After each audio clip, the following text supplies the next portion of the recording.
শুভ সকাল বন্ধুরা। দেখো সকাল সকাল আমি কি রান্না করেছি। এটা হলো তরমুজের খোসা। তো তরমুজের খোসার সবুজ অংশটা বাদ দিয়ে এইভাবে নিজের মতন করে কেটে নিলাম। প্রথমে ভালো করে ধুয়ে এদিকে কড়াই বসিয়ে দিয়েছি, তাতে তেল দিয়ে দিয়েছি। দেখো এবার একটু কালো জিরে ফোড়ন দিলাম, আর সাথে শুকনো লঙ্কাও ফোড়ন দিয়ে দিয়েছি। ফোড়নটা একটুখানি ভাজা ভাজা হলে এই সবজিটা আপনারা দিয়ে দেবেন।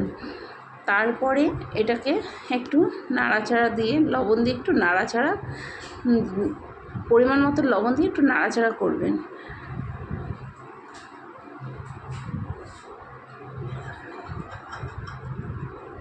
ভালো করে একটু নাড়াচাড়া দিয়ে একটু যখন ভাজা ভাজা হয়ে যাবে, আর এদিকে আমি একটু পোস্ত, কাজু বাদাম আর চীনা বাদাম নিয়ে এটাকে মিক্সিতে রেখে দিলাম। রেখে আর আবার এটা একটু নাড়াচাড়া দিয়ে আস্তে করে স্টিমটা করে একটু হলুদ দিয়ে দিলাম। হলুদ দিয়ে ভালো করে একটু নাড়াচাড়া করতে হবে। তারপরে এটাকে ঢেকে দিতে হবে। ঢেকে দেওয়া হয়ে গেল। আর এদিকে আমার মিক্সি করাটা কমপ্লিট। তো একটু ভালো করে একটুখানি নাড়াচাড়া দিয়ে একটু জলটা শুকিয়ে দিতে হবে। যেই জলটা শুকনো হয়ে যাবে তখন এই পোস্ত বাটাটা দিয়ে দিতে হবে। পোস্ত বাটাটা দিয়ে ভালো করে জল দিয়ে ধুয়ে ওটাকে ভালো করে আবার একটু নাড়াচাড়া দিতে হবে। যখন দেখবে পোস্তটা একটু শুকনো শুকনো হয়ে আসছে, নাড়াচাড়া দিতে দিতে একটু তেল ছেড়ে আসবে। দেখো কড়াইয়ের গায়ে কোনো তেল থাকবে না, তেলটা ছেড়ে যাবে। তখন একটু চিনি দিয়ে দেবে। চিনি দিয়ে একটু জিরের গুঁড়ো আর একটু ধনের গুঁড়ো নিয়ে পরিমাণ মতো নিয়ে একটু আবার একটু দিয়ে ভালো করে একটু এটাকে ভাজা ভাজা করতে হবে। যখন একটা ভাজা ভাজা সুন্দর গন্ধ বেরাবে,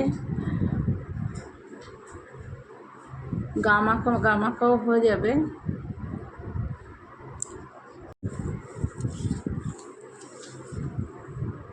ভালো করে একটু নাড়াচাড়া দিতে হবে। সবজিটাকে দেওয়া হয়ে গেলে এবার আমি একটু পরিমাণ মতন দুধ নিয়েছিলাম, তার মধ্যে একটু দুধ দিয়ে দিলাম। জল দেওয়া যাবে না, জল দিলে স্বাদটা একটু অন্যরকম, দুধ দিলে তার স্বাদটা একটু অন্যরকম আসবে। একটু ঢেকে দিতে হবে ভালো করে। দুধ দেওয়ার পরে দেখো এখন কি সুন্দর কালার চলে আসছে, আর গামাখা হয়ে গেছে সবজিটার পুরো।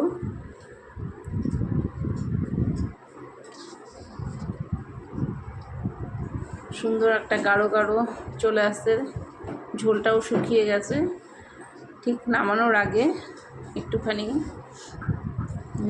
আপনারা ঘি দিয়ে দেবেন, পরিমাণ মতন একটুখানি ঘি দেবেন। আমি কিন্তু এই ঘিটা ইউজ করি রান্নাতে। আর তারপরে আবার একটুখানি গরম মশলা গুঁড়ো দিয়ে দিলাম। গরম মশলার গুঁড়োটা দেওয়া হয়ে গেলে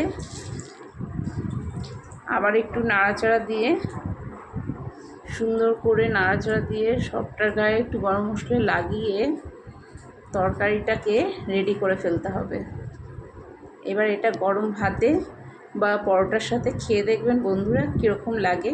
খেয়ে আমাকে অবশ্যই কমেন্টসে জানাবেন রান্নাটা আমার কেমন লাগলো, বা আপনারা রান্নাটা করে কেমন খেলেন। Tata bye bye. আবার কোনো নতুন ভিডিও নিয়ে আসবো।